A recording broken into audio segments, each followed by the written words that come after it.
เอามีเข้ามาช่วงที่สองนี่ศูนย์กันไปเลยเวยไผ่เวยมันแล้วกันนี่อย่างเขาล่นแข่งนะเป่านกหวีดปี๊ดเอาไปเลยเอา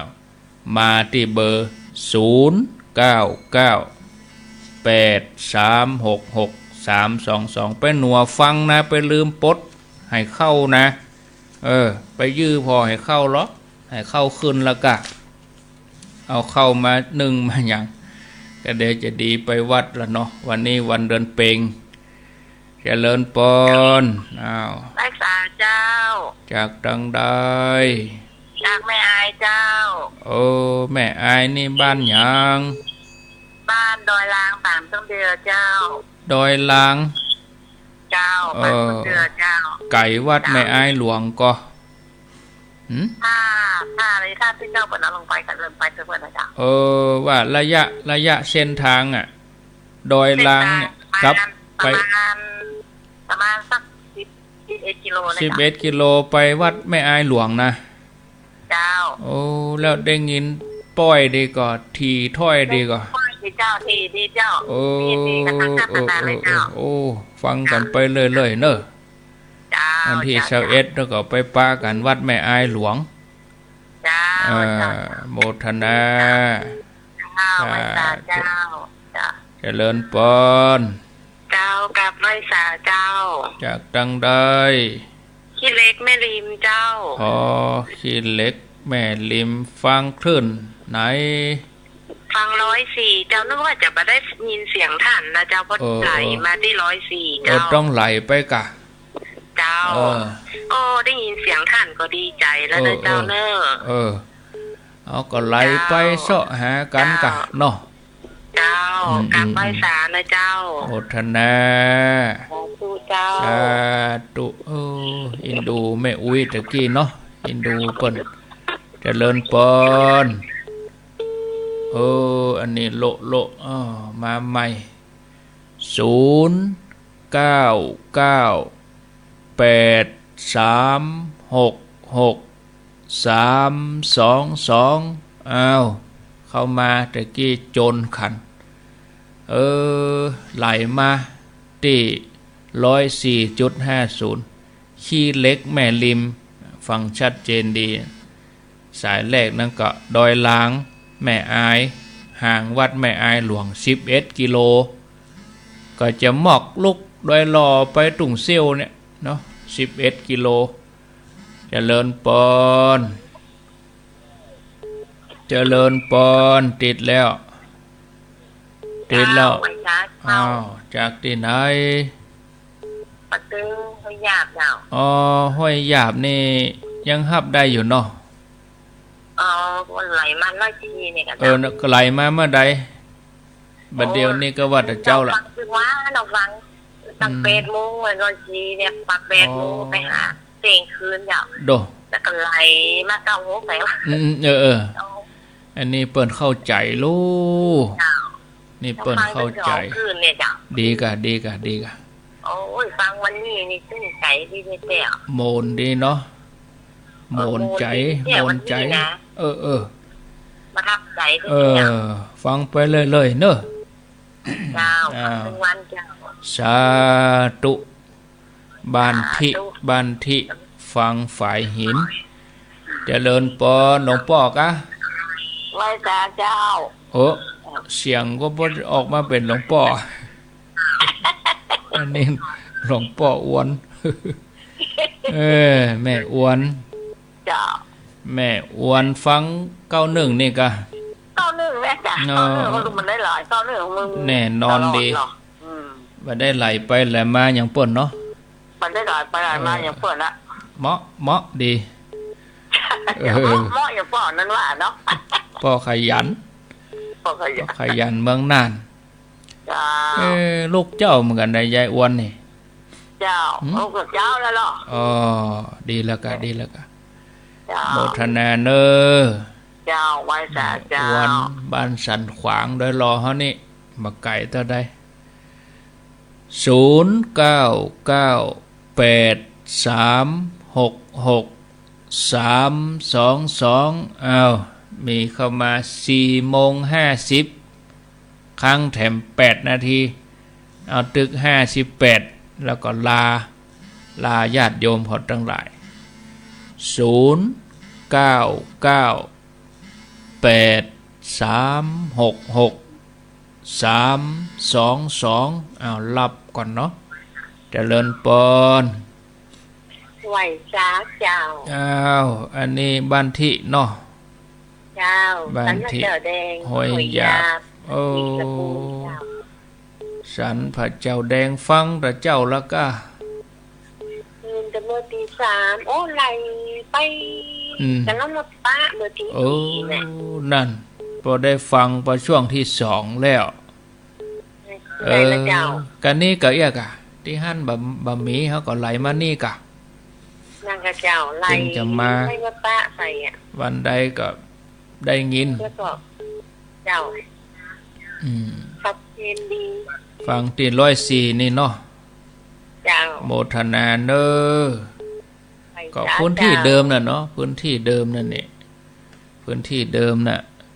เจริญปอนห้วยหยับสันพระเจ้าแดงเนี่ยเจริญปอนแม่จันเพ็ญแม่จันเพ็ญแม่จันเพ็ญคำโปธาไหลมา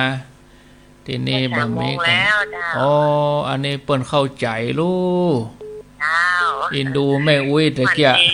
เจ้าแม่ฟังท่านโอ้อินดูดีแล้วท่านห้ามของเปิ้นเลยเจ้าน่ะอินดูเปิ้นโทรมาอินดูเปิ้นน่ะอินดูได้กันน่ะบุญเจ้าท่านบุญเจ้าดูคนเฒ่าโมทนาเนาะเจ้าสาธุก็ขอบคุณอาจารย์วิสุวัตรตัวเนาะก็เป็นแหมช่องทางหนึ่งญาติโยมเขาได้ฟังกันก็นั่งอู้กันมาเมื่อเนาะไปนั่งสวดที่วัดสันทรายหนองแก้วอาตมานั่งใต้เหลียวไปทางซ้ายอันนี้เหมือนท่านวิสุวัตรในเนาะก็ยกมือไหวเปิ่นอู้ไปอู้มาก็ไปนั่งฉันเข้าด้วยกันอู้ไปมาเป็นอย่างแม่เจ้าผมรับสัญญาณถึงมีวันนี้เนี่ยเปิ้นเข้าใจอู้กันบ่ปอนักบ่เมินก็จับเวลาญาติโยมก็ได้ฟังตั้งแต่นั้นมาเจริญปนเอาไว้สาเจ้าจากดังใดอำเภอแม่ริมจังหวัดเชียงใหม่นะเจ้าแม่ริมหลวงเจ้าเพราะว่าท่านบอกเลยกันเบอร์โทรเนี่ยมันบอกนั่นจ้าอีแคนกันแล้วก็ของท่านมันบอกจ้ามันบอกคุยตอนสุดท้ายน่ะ3-4 ตัวน่ะเจ้าก็ได้ตอดคนเดียวพกเอามาขี้เตื้อล่ะตั้งแต่เว้ยอันนี้เนี่ยเว้ยเปิดเนี่ยก็เอาอันนี้ดีกะจะได้บอกคือเปิ้นให้ได้บอกคือเปิ้นเนาะเจ้าพกเอาก็วันตัว2ตัวเว้ยอันนี้ก็ประท้วงเรื่องเบอร์โทรนั่นน่ะเจริญปอนไหวสาทุกปีท่านจากจังใดนี่ปอกบันทิหลงเป็นลือกะครับฟังทีดีก็เวลามากกว่าตื่นเลยตื่นกี่โมงตื่นมากี่โมง3 โมงได้ยินก็ไล่ไปมาจับต้อมเลยอันนี้นี่ทีก็ชัดดีก็ได้ยินทีเหมือนกันแหละได้ยินทีหรือเขาพวกจังฮะอันกะเหมาะดีเนาะดีเหมาะดีเวลาหมดตื่นเลยแบบตื่นมาแล้ววิทยุมาอะไรหาน้องๆเลยง่อมหาเหรอเหมือนเดียวกันน่ะเจ้ามามันได้อู้กับง่อมอย่างเดียวกันน่ะตื่นมามันได้อู้แล้วก็ง่อมมันได้เป็นอาจินไปจากแมวออกสารเนี่ยมึงอีกเขาบอกถึงลูกเตี้ยมันเป็นอาจินไปแล้วสาวปลาย30มันเขาไว้รับไว้นอนแต่เนาะเขาก็ว่าเฮากะห้องลูกบ่จักแมวออกสารโน่นี่เขาก็ว่าเฮาคนเฒ่านั่นลูกมาฟังอย่างล่ำเหลือก็ว่าเฮาก็ว่าเขารับอย่างล่ำเหลือคนเฒ่าพวกนี้มันรับบัดนอนแต่กว่าเฮามื้อนุ่มว่าเพิ่นมันกันน่ะเฮาก็ว่าเขาเมารับเมานอน เออ เป็นกำลังใจในทุก โอ้ ปีเนอะ ยินดีเนอะยินดีสาธุโอ้ กำลังใจครับฟังหนึ่งวันนะครับ ห้องตุปีกุ้มไปเป็นปีกว่าเจริญปอนเขาใจขึ้นได้บุญไม่น้อย เอามากะดงหลวงก็เป็นมาม่วนเป็นม่วนได้หน่อยแต่คึกขึ้นไปคนเฒ่าคนแก่อินดูเป็นนอนด้วยกันเนี่ยถึงเวลากับตื่นนั่นแหละเป็นลูกเจ้าไปด้วยกันเนี่ยก็ดีนะก็ดีนะฟังไปกุศลนักเด้อท่านเนาะยาปากหนึ่งแบบยากำลังใจกันอย่าปากหนึ่งดีแล้วพัฒนาปอหลวงสมบัติบักไก่กันบ้านดงหลวงดงใต้พัฒนาเวียงหนองล่องใกล้กันนี่เจริญปอนติดแล้ววันสาธุหลวงที่ว่าโธมาเหมือนลูนหลุดดวงทอนนี่เนาะโธ่โอ้อย่าอันน่ะ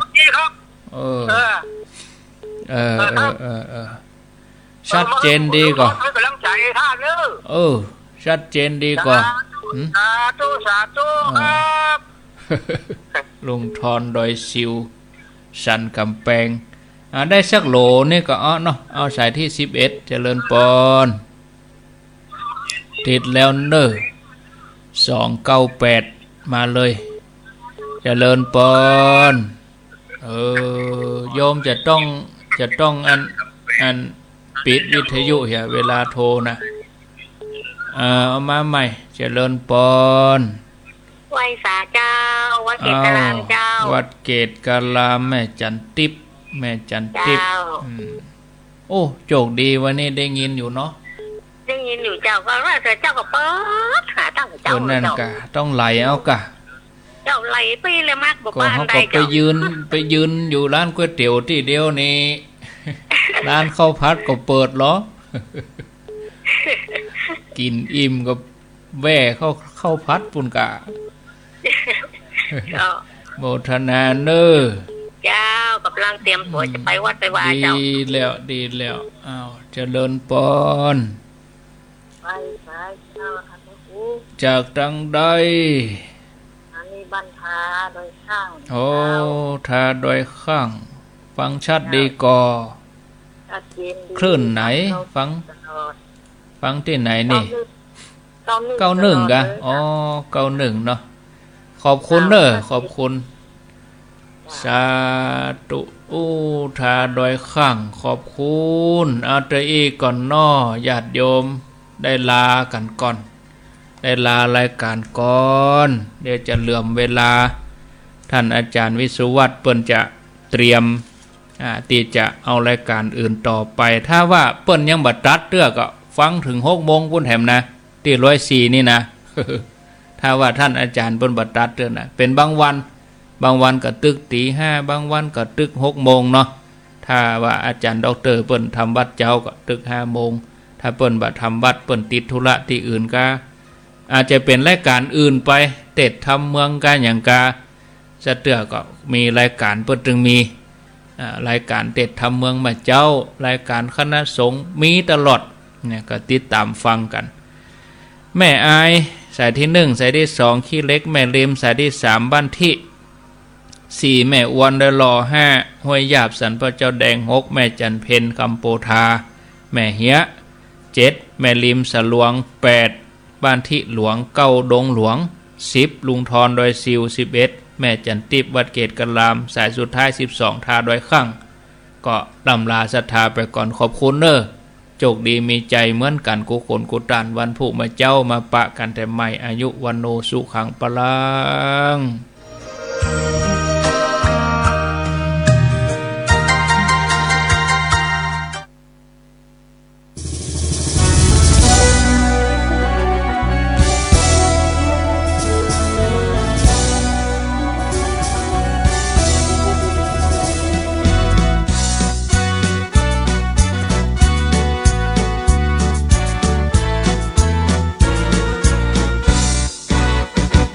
เครือข่ายวิทยุชุมชน